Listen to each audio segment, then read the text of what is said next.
My name is Cariño Cortez, and I am a chef by trade. And I got started in the restaurant business because my grandparents opened a restaurant way back in 1941, so it's been almost 80 years. That restaurant's called Mi Tierra, and my grandfather was an immigrant from Guadalajara, Jalisco, and when he moved to San Antonio and met my grandmother, they bought a tiny little restaurant, just a counter and 3 little tables, and they opened that restaurant up. And so now, fast forward to today, we see almost 1 million guests a year, and we serve traditional Mexican foods and Tex-Mex cuisine, and we really live out our traditions through our menu. Tamales have been part of our family's tradition since I was a little girl. Not only is it a food that comes from our Mexican culture and heritage, it is one of those traditions. So a tradition that gets passed down, and each generation adds a little something to the process and to the recipe for each family. I just thought that was really important to preserve that history and that cultural tradition. It's more than just cooking a meal for the end of the day. It's about getting together with family, sharing stories and chisme, that's called gossip, and getting to sit down with one another and share in the experience. So you're talking and you're laughing and you're enjoying yourself. You're creating memories for your family. My family's known Dr. Clark for a very long time, and she has hosted La Gran Tamalada for 15, 20 plus years, and she's been making tamales for even longer than that. So she is known in San Antonio as La Mera Mera Tamalera, which is the best tamal maker, and she's earned that title. And she started La Gran Tamalada several years ago, which is an event that shows the community the importance of making tamales. And about 5 or 6 years ago, when I first moved back to San Antonio, she invited me to be one of the comadres and to add a little bit more to the tamalada. So since then, we grew it to a festival where we would have lots of different tamales. We would have tamal making workshops, lecture series about the importance of making tamales and how it's done and the history of that. San Antonio was recently named one of the few cities in the world that's an UNESCO Creative City of Gastronomy. And what that means is that we've preserved our cultural traditions and foods in a unique way that we stand out amongst a lot of other cities. And so making sure that we have tamaladas, which are one of the unique foods that we have, and keeping those traditions alive is really important for us.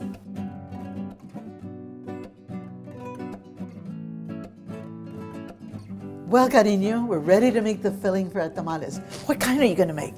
So we're going to start with our pork shoulder. It's cubed up like this, and I'm going to put it, we're going to use a little modern technology. Have you used one of these before? Never seen one of those. So it's a modern pressure cooker. This is my Instapot, and so it's going to cook the meat and make it really tender and juicy, but it's going to take a fraction of the time. Oh, wow. So I'm going to put this in here first. And then I'm gonna have our handy dandy molcajete, not so new and modern, but it works, and it's the best way to grind our spices. And do you know that comes from volcanic rock in Mexico, exactly like the indigenous used to use it. So you're using a 1,000-year-old instrument right next to a modern day technology. And they work together beautifully. So I have the peppercorns and I have comino seeds, and you want to grind them because it releases the oils and the essence of the spice. If you just put them in there like that, it just really wouldn't work very well because you need those oils to be released from a dried spice. I can smell them. Oh, I can smell the comino and the pepper. Oh yeah. And it doesn't work just in the blender. You do have to grind it. You do have to grind it. Okay, bring those ancestors out. So we put that in there, and then some salt generously. You want to bring out the flavors of the pork right here. And don't forget, you can't over flavor. No. And so the traditional chile that's in the red chili pork is chile ancho, that Like dry this poblano. one? Yes, These? exactly like that. Oh, and so how do you make these? So with those, you're going to boil those in water whole. And so once they're nice and pliable and rehydrated, go ahead and take the seeds and the stems out, and then put them in a blender with fresh water. Don't use the water that you boiled them with. And so once you blend it till smooth, you're gonna get a little pot, an olla, and add a little bit of lard in there and pour the puree in there. And it's gonna deepen in color about 3 shades darker. So you're gonna get something like this. Deepen in flavor too. Deepen in flavor Yes, too. So you can use my 61-year-old blender because it's really the best way to get them to that puree. Absolutely. Yeah. And so this is all that flavor. So we had our chile ancho in here, and then I'm gonna add my broth. And so when you have leftover broth, when this is done cooking and after you've shredded it, you can save that and use it for pozole, or you can add it to your masa. You can freeze it. So again, natural broths. So I'm gonna close this. Do you wanna tell me what you're gonna be making? I'm gonna be making my favorite tamal. And that's chicken ones. Chicken ones with chile poblano, but green, not dry. So this is a little different. It's the same chile, but it's fresh. And tomatillos, and garlic, and lots of cilantro. But then I add big old jalapenos to it just to give it more flavor. So the tomatillo is the basic one that's gonna give it that tangy flavor to the white meat that probably doesn't have it. You know what these are? Fruits? It's a fruit. It's not really a tomato, but it is another type, and we use them a lot in Mexican cooking. But the best way to do them, you can either steam them, or my favorite way is to roast them. And you roast them until they're a little bit toasty.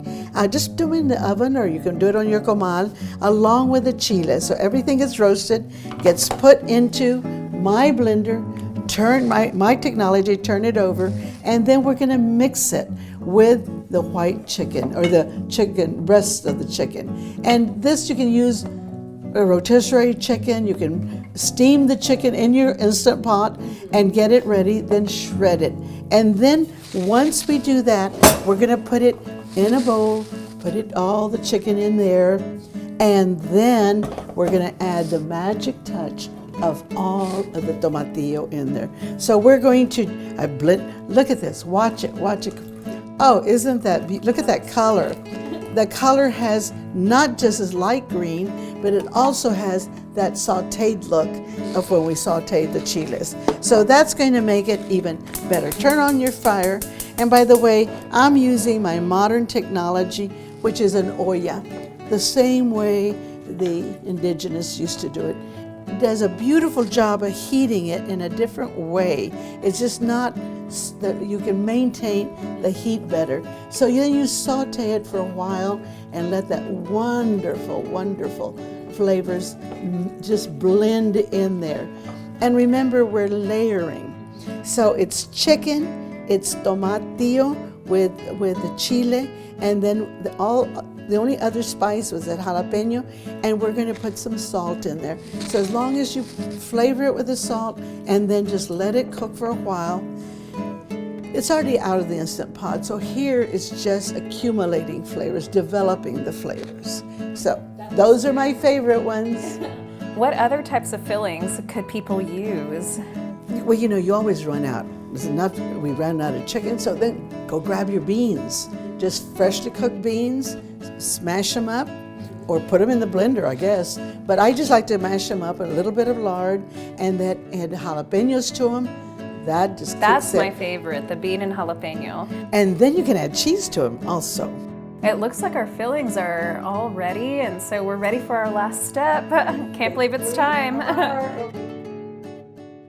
So I started making tamales here at our home in 1960.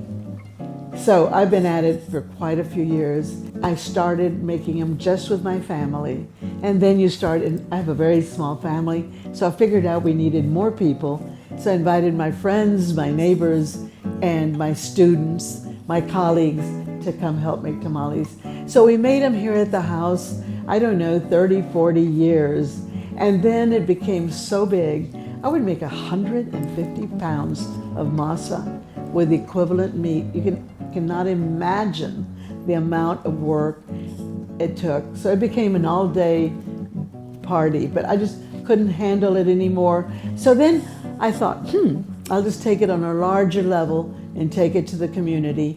I was a board member at the Guadalupe Cultural Arts Center, and approached him with the idea of doing a tamalada there to teach the community about the history of it, because the community surrounding them made tamales every year.